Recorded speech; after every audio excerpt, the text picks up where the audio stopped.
How's it going, everyone? The PlayStation Store is, yes, running yet another sale in the weekend offer sale. As you guys probably know, the weekend offer sales are usually on the smaller side. However, there are definitely some notable deals that I already see as a part of this. So let's just get right into it, right off the top.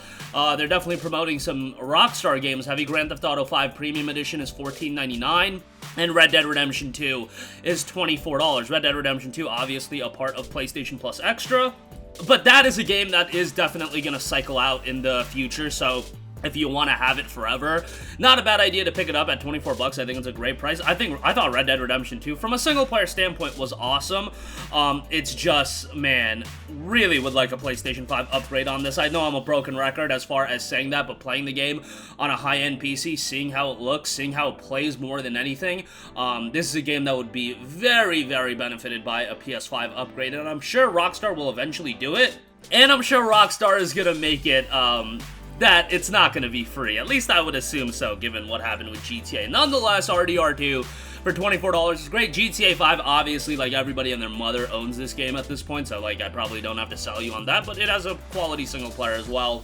With both games, you know, the online isn't really my cup of tea, but some people get into it. In the case of RDR2, the online is, like, really not that great, but, yeah, solid pickups nonetheless. It Takes Two is $16. Obviously, this is a co-op focused game by Hazelight carving out a really nice niche for themselves where they're creating these top-tier cooperative-driven experiences. It Takes Two itself won a bunch of Game of the Year awards and whatnot, so people thought incredibly highly about it. And remember, if you buy the game, you can invite a friend to play with you for free. Now, the game is available through EA Access, but I believe through EA Access, you don't get the free friend invite, so your friend would have to have EA Access as well. I believe that's how they do it. So picking it up for $16, definitely not a bad buy. Next up, we have Ratchet & Clank Rift Apart, 43% off for $39.89. This is a game that, while it's not a part of PlayStation Plus yet, it's a first-party title, and without a doubt, it's going to be one of the big games that I assume they're going to add in the fall to get people to either resubscribe or retain their subscription. So that is definitely something to consider. I loved Ratchet & Clank Rift Apart. It was one of my favorite games of 2021. It should be noted that it's an incredibly short game, but I really enjoyed it. And when I say short, I mean very, very short. You can get the Platinum Trophy in under 15 hours. So, yeah, take that for what you will. Visually, obviously, this is one of the most, technically impressive PlayStation 5 games that you're going to come across, so from that standpoint, it's worthwhile as well. Story's great, the inclusion of Rivet and Kit, nice inclusion there, added a little bit of spice to the story as well, so $39.89, obviously still on the pricey side, obviously going to be added to Plus in the future, but it is a high-quality title. And I would recommend it with those things in mind. Kenna Bridge of Spirits is $26. Another game that's a visual delight. Uncharted Legacy of Thieves Collection is $30. This has a trial on PlayStation Plus Premium. Uncharted 4 and Lost Legacy, the PS4 versions, are a part of PlayStation Plus Extra, so, you know, you can consider that. Legacy of Thieves obviously upgrades the games quite a bit. $30 to me is still a little bit pricey, given that you can get a used copy of Uncharted 4 for like $5. And then you can just buy the upgrade, so I think that would be the ideal way to go, but nonetheless, that is available. Ghostwire Tokyo is 50% off for $29.99. Perfect price for Ghostwire Tokyo, in my opinion. We did a full review, went super in-depth on this game. Definitely has a lot of issues. I thought the narrative started off incredibly compelling, incredibly strong. Kinda tapers off towards the end. Inconsistent pacing didn't really help out, but the ambiance, the atmosphere, those elements of the game are really, really well done. Gameplay can get a bit redundant at times, but I like the different utilizations of the elemental abilities and whatnot, but yeah, and it also does have a good bit of content as well. Like, if you're trying to do everything, probably a 25-hour game, 25 to 30-hour, which going into it, I was not expecting an experience to be that content-packed. But if you do rush through the main story, you can beat this game super, super quickly, so that should be noted as well. $30, I think, is a pretty decent price. Tony Hawk's Pro Skater 1 and 2 on PS4 is $19.99, not a bad pickup there. You got NHL 22, PGA Tour 2K21. Red Dead Online is on sale, I mean, if you want to pick that up. Crysis Remastered Trilogy, $32.49, a little bit pricey there. You know, that's the kind of collection that would be really nice to have in PS Plus. I know that might be a little bit of a redundant statement, you know, obviously free games, why not, with your subscription service, that is. I loved Crysis 2. Crysis 2, in my opinion, was the best out of the three. Crysis 1, obviously, for its time, it was absolutely, like, breathtaking. And a lot of people like Crysis 1 the best. Crysis 3 I wasn't as hot on, but this price point is still a little bit high for me.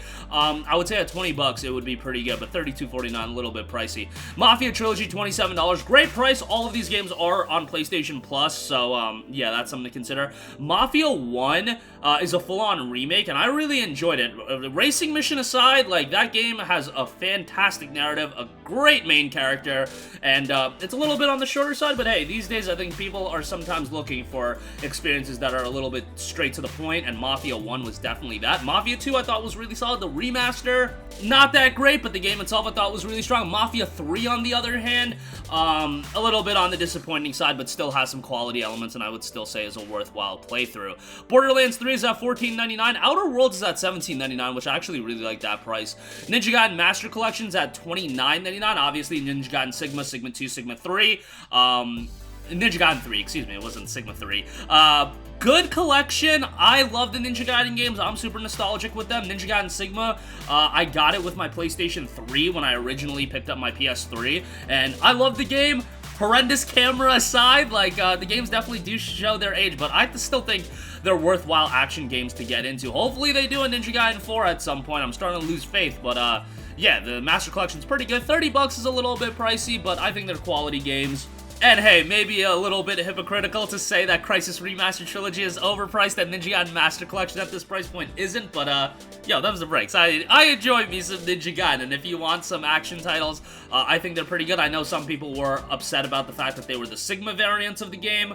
Still, I think you're going to have quite a bit of fun with those titles. If you want to wait for it to get a little bit cheaper, same thing as Crysis, maybe wait for a $19.99 price point. Sonic Colors Ultimate is $24, so really enjoyed Sonic Colors. Great theme song to the game.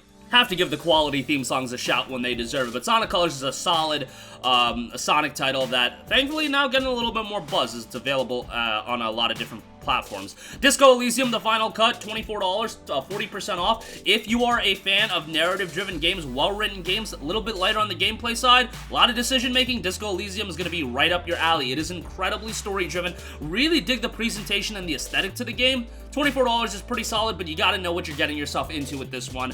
Super dialogue-heavy game. I recommend it to some friends. Most of them enjoyed it. One of them was not able to get into it because he didn't know what he was getting into, and I should have done a better job explaining to him what the game was instead of just hyping it up, but 24 bucks for it, I think it's pretty good if you're looking for a dialogue-heavy game. Catherine Full Body Digital Deluxe Edition, $12.49, super quirky game. Wasn't big on the puzzle gameplay elements, but I thought it was pretty interesting, and I know a lot of people that did really enjoy the gameplay.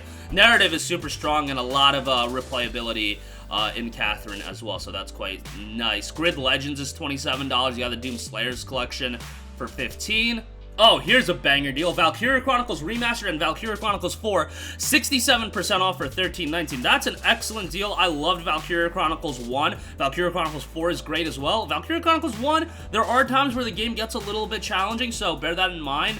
Valkyria Chronicles 4, if you want like a super just narrative-driven experience and you're not as big on the gameplay, there is an easy difficulty mode, but I think you can make it through on normal, no problem. Like, Valkyria Chronicles 1 definitely got challenging at points, but it was still pretty easy to... It was ultimately, like, pretty straightforward to figure it out and get through the game. With those games, the art styles have held up incredibly well. Like, you gotta remember, Valkyria Chronicles 1 came out back in 2008, and it still holds up pretty well all these years later because the watercolor art style is just fantastic. And, yeah, those are the main good deals I'm seeing. Mafia Definitive Edition Standalone is available for $16 as well if you want to pick that up, but I would probably just subscribe to Plus to play that.